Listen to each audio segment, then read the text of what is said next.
Well, welcome back to Word of the Day. Today, the word I want to look at is the word obedience.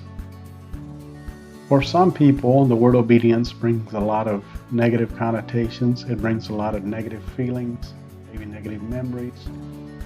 Maybe you were subjected to abuse in the name of obedience. Maybe you were mistreated in the name of obedience, brought into slavery in the name of obedience. And there's a lot of things that can go along with that. And for those of you that may have found yourself in that situation, my heart goes out to you. And it's not the obedience of Christ. It's not the obedience that He teaches. And my heart goes out to you. And I just want to show the love of Christ to you today. But when we think about the word obedience, there's a lot of times that we may think that we could, especially when we think of obeying God, maybe we think that it would be easier for us to obey God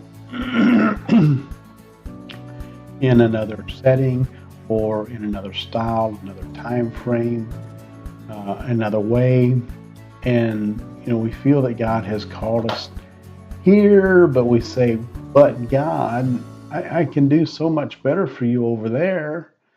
And that's one way to look at the issue of obedience. And the other it has to do with our sanctification, our holiness, and how we view sin.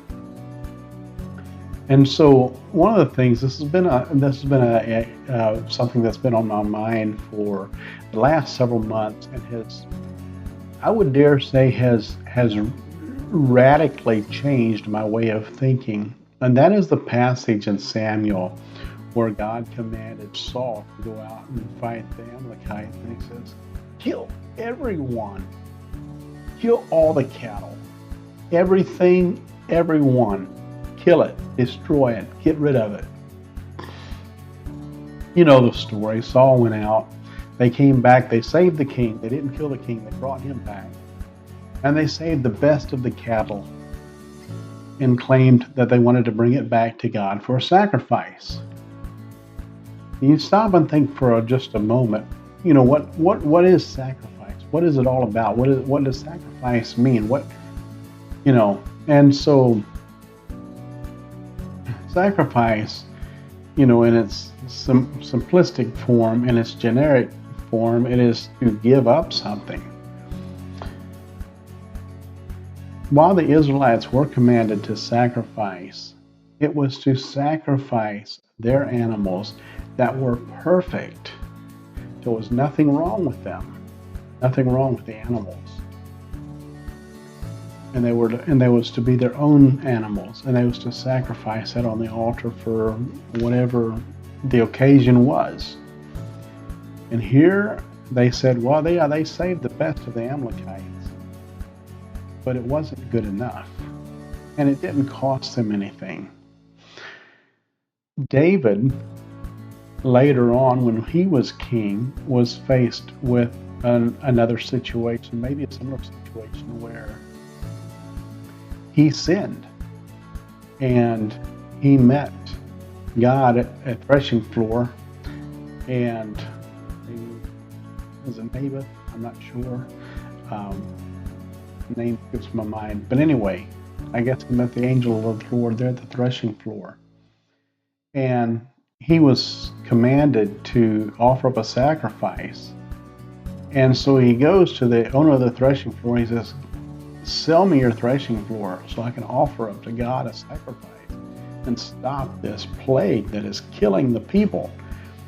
And this owner of this threshing floor was very generous, and I think he had a heart for God. And he said, here, I'll give it to you. I'll give it to you. Just do what you got to do. Just sacrifice to the Lord. I'll give you the oxen. I'll give you the wood. I'll give you everything. Sacrifice to God so He stops this plague.